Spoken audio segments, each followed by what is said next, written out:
முதல் வாசகம். உன் வித்துக்கும் அவள் வித்துக்கும் பகையை உண்டாக்குவேன். தொடக்க நூலிலிருந்து வாசகம். அதிகாரம் 3 இறைவசனங்கள் 9 முதல் 15 முடிய மற்றும் 20. ஆண்டவராகிய கடவுள் மனிதனை கூப்பிட்டு, நீ எங்கே இருக்கின்றாய் என்று கேட்டார். உன் குரல் ஒலியை நான் தோட்டத்தில் கேட்டேன். ஆனால் எனக்கு அச்சமாக இருந்தது. ஏனெனில் நான் ஆடையின்றி இருந்தேன். எனவே நான் ஒளிந்து கொண்டேன் என்றான் மனிதன். நீ ஆடையின்றி இருக்கின்றாய் என்று உனக்குச் சொன்னது யார்? நீ உண்ணக்கூடாது என்று நான் விலக்கிய மரத்திலிருந்து நீ உண்டாயோ என்று கேட்டார். அப்போது அவன், என்னுடன் இருக்கும்படி நீர் தந்த அந்த பெண் மரத்தின் கனியை எனக்கு கொடுத்தால் நானும் உண்டேன் என்றான். ஆண்டவராகிய கடவுள், நீ ஏன் இவ்வாறு செய்தாய் என்று பெண்ணை கேட்க, அதற்கு பெண், பாம்பு என்னை ஏமாற்றியது, நானும் உண்டேன் என்றாள். ஆண்டவராகிய கடவுள் பாம்பிடம், நீ இவ்வாறு செய்ததால் கால்நடைகள், காட்டு விலங்குகள் அனைத்திலும் சபிக்கப்பட்டிருப்பாய். உன் வயிற்றினால் ஊர்ந்து உன் வாழ்நாள் எல்லாம் புழுதியை தின்பாய். உனக்கும் பெண்ணுக்கும் உன் வித்துக்கும் அவள் வித்துக்கும் பகையை உண்டாக்குவேன். அவள் வித்து உன் தலையை காயப்படுத்தும், நீ அதன் குதிங்காலை காயப்படுத்துவாய் என்றார். மனிதன் தன் மனைவிக்கு ஏவாள் என்று பெயரிட்டான். ஏனெனில் உயிருள்ளோர் எல்லாருக்கும் அவளே தாய். இது ஆண்டவரின் அருள்வாக்கு.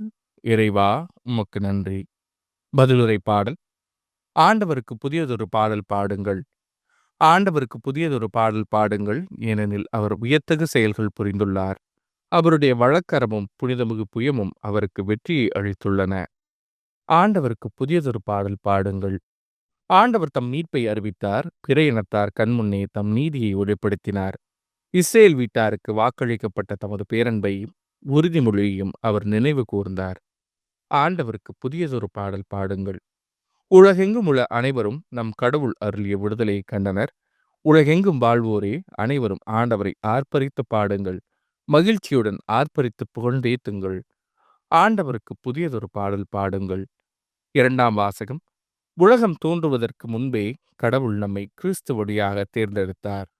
திருத்தூதர் பவுல் எபேசியருக்கு எழுதிய திருமுகத்திலிருந்து வாசகம். அதிகாரம் 1 இறைவசனங்கள் 3 முதல் 6 முடிய மற்றும் 11 முதல் 12 முடிய. சகோதர சகோதரிகளே, நம் ஆண்டவராகிய இயேசு கிறிஸ்துவின் தந்தையும் கடவுளுமானவர் போற்றி. அவர் விண்ணகம் சார்ந்த ஆவிக்குரிய ஆசி அனைத்தையும் கிறிஸ்து வழியாக நம்மீது பொழிந்துள்ளார்.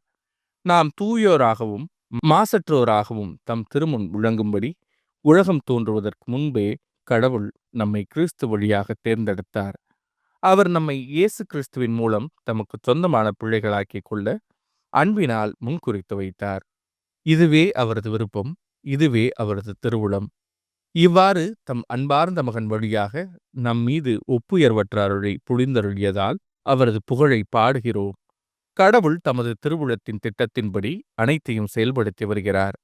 அவரது தீர்மானத்தால் நாம் முன்குறிக்கப்பட்டு கிறிஸ்து வழியாய் அவரது உரிமை பேற்றுக்கு உரியவரானோம். இவ்வாறு கிறிஸ்துவின் மேல் முதலில் நம்பிக்கை வைத்த நாங்கள் கடவுளுடைய மாட்சியை புகழ்ந்து பாட வேண்டுமென அவர் விரும்பினார். இது ஆண்டவரின் அருள்வாக்கு. இறைவா, உமக்கு நன்றி. நற்செய்தி வாசகம். இதோ கருவுற்று ஒரு மகனை பெறுவீர்.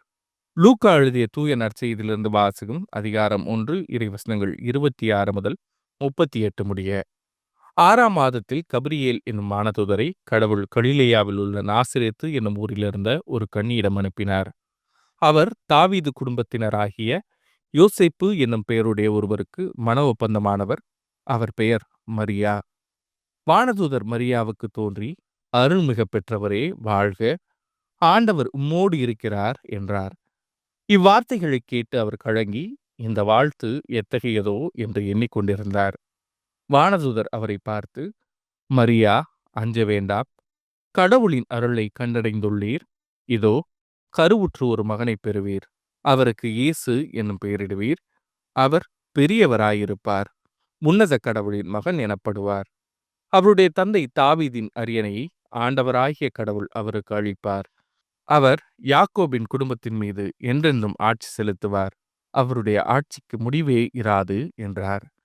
அதற்கு மரியா வானதூதரிடம், இது எப்படி நிகழும்? நான் கன்னி ஆயிற்றே என்றார். வானதூதர் அவரிடம், தூய ஆவி உம் மீது வரும். உன்னத கடவுளின் வல்லமை உம்மேல் நிழலிடும். ஆதலால் உம்மிடம் பிறக்கப் போகும் குழந்தை தூயது. அக்குழந்தை இறைமகன் எனப்படும். உம் உறவினராகிய எலிசபெத்தும் தம் முதிர்ந்த வயதில் ஒரு மகனை கருத்தரித்திருக்கிறார். கருவுற இயலாதவர் என்று சொல்லப்பட்ட அவருக்கு இது 6ஆம் மாதம். ஏனெனில் கடவுளால் இயலாதது ஒன்றுமில்லை என்றார். பின்னர் மரியா, நான் ஆண்டவரின் அடிமை, உம் சொற்படியே எனக்கு நிகழட்டும் என்றார். அப்போது வானதூதர் அவரை விட்டு அகன்றார். இது ஆண்டவரின் அருள்வாக்கு. கிறிஸ்துவே உமக்கு புகழ்.